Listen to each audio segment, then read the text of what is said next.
যেতিয়া আমাৰ সৰুক্ষেত্ৰী সমষ্টি আৰু বৰ্তমান পাকা বেতবাৰী সমষ্টিৰ বিধায়ক ডাঙৰীয়াই যেতিয়া ভাষণ দিবলৈ লৈছিল, তেতিয়া মই ঝাৰাবাৰী চাৰিআলি চকত এটা দোকানত মই বাজাৰ কৰি থকা অৱস্থাত মই শুনা পাইছিলোঁ তেখেতে কৈ আছে ভাষণত যে এইবাৰ অসমৰ মুখ্যমন্ত্ৰী হিমন্ত বিশ্ব শৰ্মা ডাঙৰীয়াক উফৰাই দিব লাগিব আৰু উফৰাই দিব লাগিলে কংগ্ৰেছেই পাৰিব, কংগ্ৰেছক ভোট দিব লাগিব। এইটো কৈ থকা অৱস্থাত মই অকলে কিন্তু মই তাতেও বেলেগ কোনো মানুহ নাই আৰু কাৰো লগত মই কথাটো আলোচনা কৰা নাই।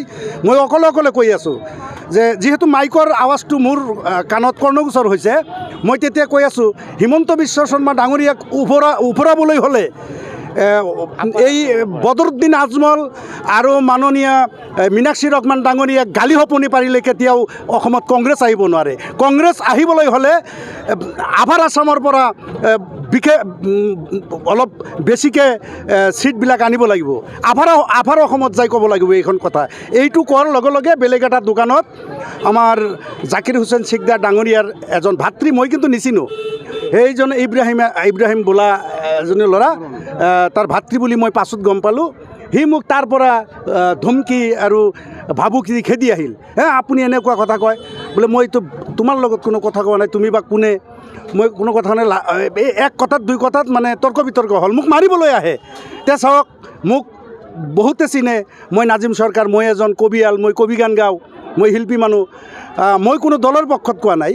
ই মোক এনেকুৱা বেয়া ব্যৱহাৰ কৰাৰ কাৰণে মই ক'লোঁ যে তুমি মোৰ লগত কিয় এনেকুৱা, মইতো তোমাৰ লগত একো কোৱা নাই। বিধায়ক ডাঙৰীয়াৰ ভোট দি আমি বিধায়ক বনাইছোঁ, তাৰ সমালোচনা কৰা, তাৰ ভাল কাম কৰিলে তাৰ সুনাম কৰা, বেয়া কাম কৰিলে তাৰ সমালোচনা কৰাৰ অধিকাৰ আমাৰ আছে। আৰু মই সমালোচনাও কৰা নাই, মই এটা যুক্তিহে দিছোঁ যে অসমত যদি কংগ্ৰেছ চৰকাৰ আহিব লাগে তেনেহ'লে সৰহসংখ্যক চিট আমাৰ আভাৰৰ পৰা আহিব লাগিব। ইয়াতে মীনাক্ষী ৰহমান আৰু বদৰুদ্দিন আজমল ডাঙৰীয়াক গালি সপনি পাৰিলে কেতিয়াও অসমত কংগ্ৰেছ আহিব নোৱাৰে। এইখিনি কথা কোৱাৰ কাৰণে লাষ্টত এনেকুৱা হৈ গ'ল, সি মোক মাৰিবলৈ আহে। পাছত মই নিজেই অলপ নিজৰতো এটা সন্মান বোলা বস্তু আছে। জাকিৰ হুছেইন মই পাছত গম পালোঁ যে সি জাকিৰ হুছেইন চিকদাৰৰ ভাতৃ হয়। বহু সময় চাইছোঁ, তাৰমানে বিভিন্ন সময়ত ময়ো সন্মুখীন হৈছোঁ, এনেকুৱা সন্মুখীন হৈছোঁ। তাৰমানে জাকিৰ হুছেইন চিকদাৰৰ বিৰুদ্ধে যদি কোনোবাই কোনো এটা কমেণ্ট দিয়ে, তাক বিভিন্ন ধৰণে গালি সপনি আৰু ধমকি ভাবুকি দি আহিছে আগৰে পৰা। আজিও সেইটোৰ ব্যতিক্ৰম নহয়। আজি মোক এনেকুৱা পৰিস্থিতি হয়, মই যেনেকৈ মোক হুমকি ধমকি দি আহিছে, বহুত সাক্ষী আছে যিসকল নিৰপেক্ষ। হাতাহাতি হোৱা নাই, কিন্তু মই যদি থামি নগ'লোঁ হয়, হয়তো মোৰ গাত হাত দিলে হয়।